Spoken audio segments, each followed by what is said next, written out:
Bonjour, je suis Francis Mitati, j'aide des entreprises à être en règle sur le plan juridique et fiscal tout en prenant moins l'engagement. Grâce à la méthode entreprise sans souci, si vous voulez profiter de cet accompagnement, je vous invite de vous abonner sur ma chaîne YouTube en cliquant sur le bouton s'abonner qui se trouve en bas de cette vidéo. Dans cette vidéo, je vais vous parler de la convention, la rupture conventionnelle. Quels sont les 5 pièges à éviter concernant la rupture conventionnelle? Et avant de rentrer dans le vif du sujet, il est d'abord question de vous définir qu'est-ce qu'est la rupture conventionnelle.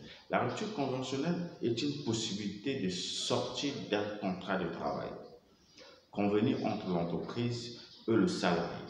Tous les salariés employés en CDI, contrat de travail à durée indéterminée dans le secteur privé, peuvent la demander.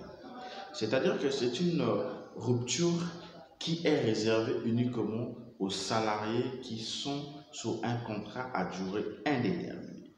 Et les salariés qui sont sous un contrat à durée déterminée ne sont pas autorisés à demander la rupture conventionnelle, selon le Code du travail congolais. Donc, les avantages de la convention, de la rupture conventionnelle sont, contrairement à la démission, elle présente des avantages précis si vous souhaitez quitter votre emploi. En effet, elle ouvre toujours droit aux indemnités de chômage. Quant à la démission, le permet de façon exceptionnelle.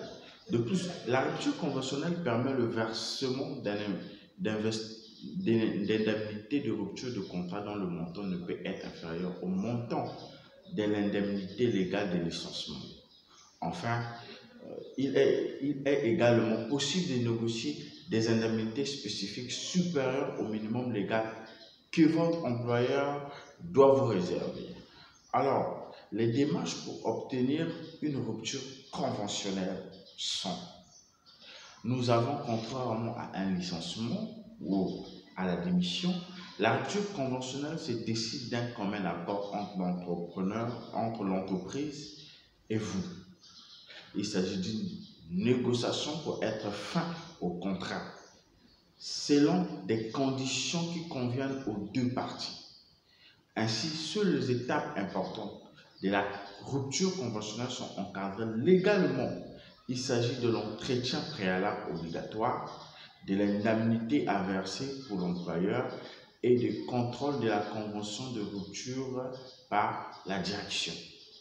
En parenthèse, la direction générale des entreprises, via la demande d'homologation, c'est-à-dire à l'inspection du travail, on doit demander la rupture conventionnelle. On ne demande pas de go comme ça chez un employeur, mais on demande, on écrit à l'inspection du travail pour une négociation de partir, de quitter l'entreprise, et ça s'appelle la rupture conventionnelle.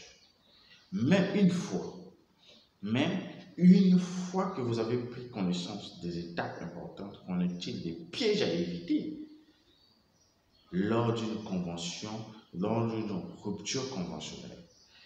Alors, voici la question qui se pose de quels sont les pièges à éviter concernant la convention, la rupture conventionnelle.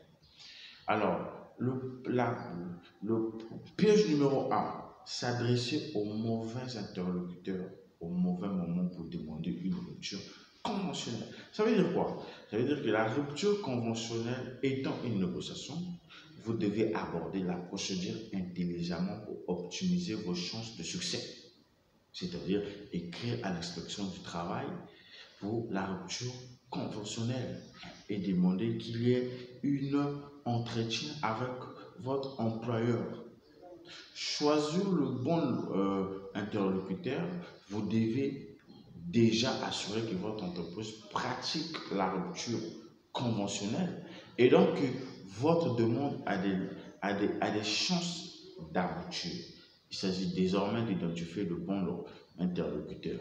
Généralement, la personne à laquelle s'adressons en premier sera votre supérieur direct, votre manager d'équipe ou les